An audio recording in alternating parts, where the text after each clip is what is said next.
Hey everybody, welcome. Andrew Ainsworth Golf Academy here. Little tour of the academy today just to show you around a few specialist areas. So first thing we're going to talk about is the Mizuno fitting wall. I do a lot of fitting with Mizuno. I work with Mizuno and Ping as my two primary fitting clubs. Both fantastic manufacturers to work with, both producing very different product. But we're going to talk about Mizuno today. So let's go and have a little look at the fitting wall. So this range that I've got here to show you is what's available in the UK and Europe. The range may differ a little bit in North America, Australia and other countries of the world. So let's talk a little bit about the MP range. So over here on the left hand side I've got the MP4s, the MP5s and the MP25s. We'll talk about this one in a second. So MP4 is considered to be, pretty much a pure blade, beautiful golf club, quite unforgiving. If you do miss-hit it, then it's not going to give you much help, but beautiful players club. Then we've got the MP5, which is a muscle back, a little bit more forgiving than the MP4. Both these clubs, very thin top edges, bottom lines, classic Mizuno shape. Things get a little bit easier as we move into the MP25. Had a set of these last year, great golf clubs, a little bit of help in the longer irons, still feel fantastically soft. And then what we've got is the MP H5. Now these come 1 through to 6 iron, they're hollow heads, and what I often do with these is we swap out the 3 and 4 irons in, say, any of the other MPs and pop those in because they're a little bit easier to hit. So that's a way of sort of mixing and matching a little bit. Then we move into the new JPX 900 Tour range. So we've got the Tour, the Forged and the Hot Metal, and there's something for everybody there within that range. Very successful, been a very positive launch on that.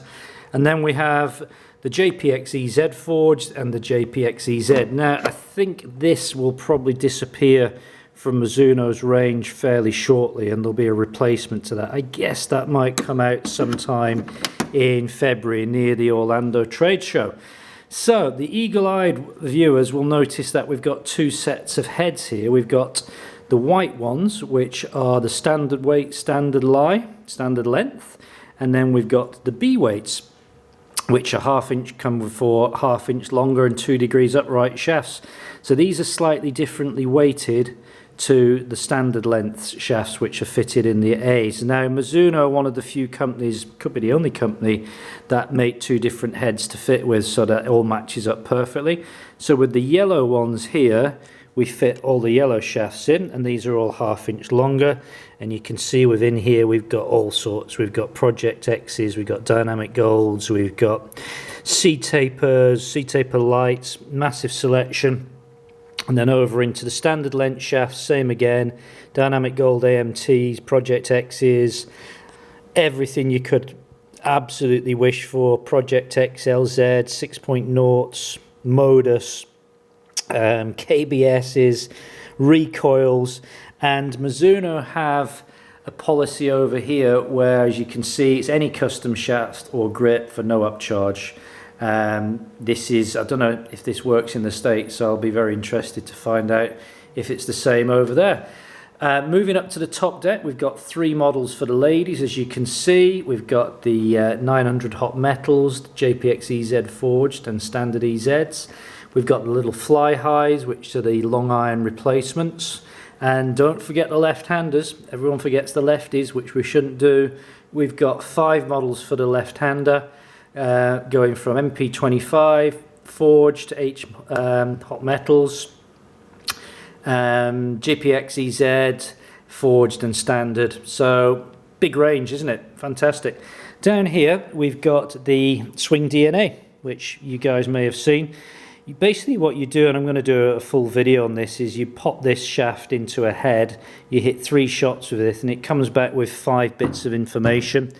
Those bits of information go through Mizuno's software and come back with some shaft recommendations. So it really does save a lot of time in how we can go for shaft selection. So moving over into the hitting area, this is where my customers and pupils hit from. This is a fibre built mat, really good mat to hit off. We've got 2 surfaces, This one's a slightly firmer surface where my foot is, and then a slightly softer surface for hitting fairway woods and hybrids off. Trusty GC2 down there on the deck flashing away. Don't have the HMT edition just yet. It's something on my radar to buy. HMT is the head measurement technology, which gives you a lot more information. If I sell enough Mizuno irons this year, I'll be able to afford to buy one because they're not cheap. Premium balls down on the deck here, mixture of Mizuno and Titleist balls. And that's where you fire into, which is a view you're familiar with on my videos. All that's getting run through the Dell Precision laptop, which is a powerful beastie and handles all these programs with ease. So we'll just kind of spin you around this way so that you can see the Academy from a slightly different perspective. Explanar in front of you there, lots of fitting gadgets and fitting aids and teaching aids. So that's a little bit of an insight into what we do with Mizuno, and say I will do one on ping in the next few days when I get a chance. But Mizuno, one of my favourite companies for fitting. Their quality of product is second to none. It's very, very high build quality. Not the cheapest product on the market, but you know, you've got to pay for a bit of quality, folks. So there we go. Thanks for watching. I'll be back soon with some more videos. Andrew Ainsworth signing off. Please subscribe to the channel if you haven't done so already, and all the best.